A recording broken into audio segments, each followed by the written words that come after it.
تتصرف. برحب بك يا استاذ محمد في موقع كلام الناس دوت كوم. اهلا وسهلا بيك. بنهني حضرتك على نجاح فيلمك عنتر وبيسا، بس نسألك في البداية انت ليه غضبت لما اتسحب الفيلم من دور العرض؟ ما غضبتش ولا حاجه، الفيلم ما اتسحبش، الفيلم موجود لحد العيد الكبير. مين اللي قال لك كده؟ انت جايب المعلومات دي منين؟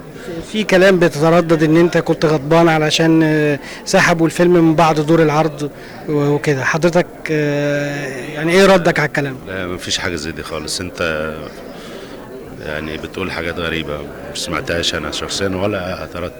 باين في كل الكلام ده الفيلم موجود وشغال وبيعمل ايراد كويس، والحمد لله عمل نتيجه حلوه قوي، يعني دخل على 9 مليون دلوقتي، وده بالنسبه لفيلم صغير وكان قدامه افلام كبيره ونجوم كبار، وحقق نتيجه ما كانتش متوقعه خالص. والحمد لله بشكرهم شركه دولار على وقفتهم، واستاذ احمد بدوي واستاذ زيد الكورتي على مساعدتهم ووقفتهم جنب الفيلم. كمان بيقولوا ان محمد لطفي بعد كده مش هيعمل الادوار التانية وهيتمسك بالبطولة المطلقة، ايه رأي حضرتك في الكلام؟ لا، في افلام جماعيه ما تعتبرش ادوار تانية، في افلام يعني بتعتبر افلام جماعيه دي انا بحبها، لكن البطوله في البطل اللي بيعمل فيلم وبينجح بيه بيعلم الدور، حجم الدور ما بيعملش بطل قد الكيف ازاي تعمل الدور، هو ده اللي بيعمل بطل. فدي انا وجهة نظر شغال عليها من زمان، ويمكن دي اللي مخلياني بعمل كده وكده وكده، يعني يعني مش متحاز لناحية وعايز اخد جنب واعمل، لا انا مستعد وكل اللي بيجي لي بقراه واستوعبه، بس مش عايز اكرر نفسي. يعني ممكن يجي لي حاجة تبقى مغرية قوي ويبقى فيها فلوس كويسة قوي بس شبه حاجة عاملها لسه قريب، فبنسحب وبقول لا انا عايز اعمل حاجة مختلفة، عايز اعمل يعني عامل دور تاني يبقى اهم. يعني حتى ده مبدأ انا ماشي عليه من زمان. يعني انا كان ممكن يجي لي دور كبير قوي بطولة او بطل تاني وانا كنت لسه بعمل افلام، ويجي لي دور تاني بس اقل شوية، بس شخصية تانية ونوع تاني، حاجة كانت صعبة يعني انهم يرشحوني فيه عشان الشكل البدني والفهم الجسم ده، كنت دايما متصدر في الاكشن والعنف، لكن كان بيجي لي حاجات صغيرة وقدامها حاجات كبيرة اروح للحاجات الصغيرة عشان دي فيها جديد، زي ديسكو مثلا.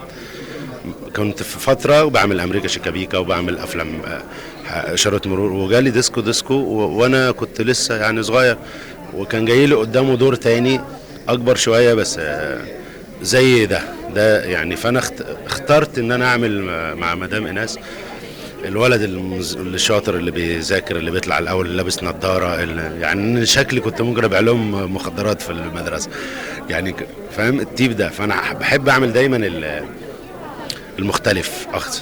جميل. احنا طبعا يعني هل في تجربة تانية مع داوود عبد السيد بعد ما يعني قدمت معاه طبعا اروع ادوارك؟ يا ريت. استاذ داوود مخرج عظيم وكبير، وانا كل يعني لحظة بتمنى ان يبقى عندي فيلم معاه، لان رسائل البحر من احسن الافلام اللي انا عملتها في حياتي، والتعامل مع استاذ داوود لوحده حاجة يعني تانية، يعني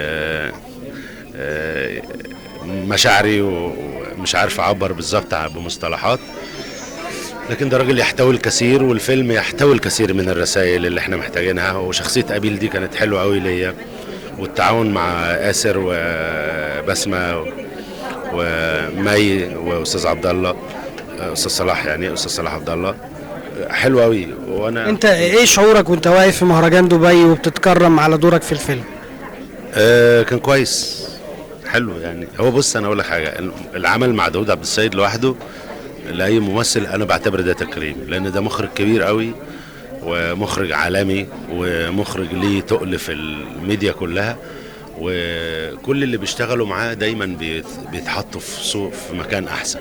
فانا يعني كنت مبسوط ان انا اشتغل مع استاذ داوود، وبالتالي التكريم ده بقى يعني ده راي الناس، انا ما يعني ماليش يعني بصراحه كده يعني. ايه سر صداقتك مع عمرو دياب من زمان يعني زمايل بس بدأت امتى يعني؟ ده من زمان قوي، من من ايام امريكا شيكابيكا، وايام الشله دي اصحاب كلهم من زمان وجدعان، محمد فؤاد وعمرو دياب وكل ده، تامر عبد المنعم وتامر مرسي، كل دول ناس مرتبطين ببعض. بس انت فاجئتنا في حفله عمرو دياب لما طلعت على المسرح. بالعكس مش اول مره اروح معاه حفله، بس ببقى دايما في الكواليس، يعني دايما معاه، يعني دايما مع بعض في كل المناسبات الحلوه. بالنسبه لاشتراكك في مسلسل الشهره، ايه الدور اللي هيلعبه محمد لطفي مع عمرو دياب في المسلسل؟ ده مفاجاه ومش هتكلم عنه، لما يجي المسلسل هتشوف. يعني سر هتطلع صديقه. سر الخلطه، لا يعني ما ينفعش نتكلم على المسلسل دلوقتي، لازم انت هتشوفه وهيعجبك ان شاء الله.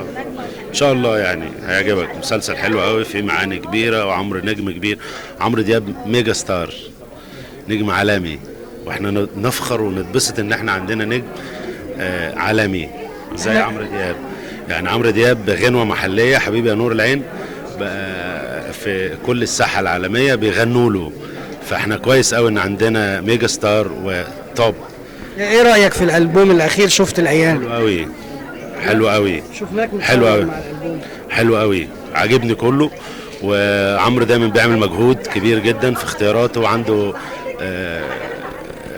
شياكة، وعنده مزيكا حلوة، وفي جمل جميلة، والكلام فيه معاني هادية. عمرو يعني حاجة السهل الممتنع، يعني ببساطة، يعني نجم كبير وانا مبسوط. ده التتار بيسمعوا عمرو دياب.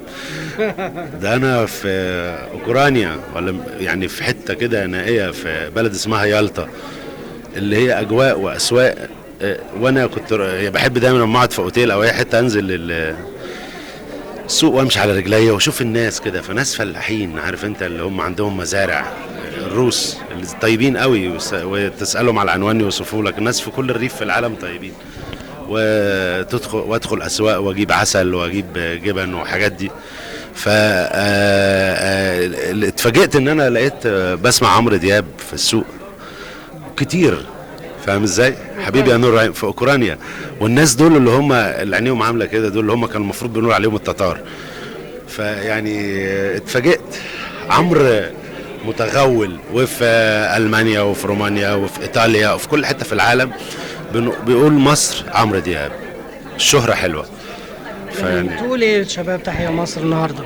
انا جاي اتضامن معاهم واقف معاهم واقول لهم ان تحيا مصر دي مش كلمة بس نقولها هتاف وخلاص، دي كلمة فيها معاني كبيرة قوي، وعايزة مننا مجهود، وعايزة كلنا نتكاتف ونتعاون ونعتصم في ايد واحدة عشان تحيا مصر.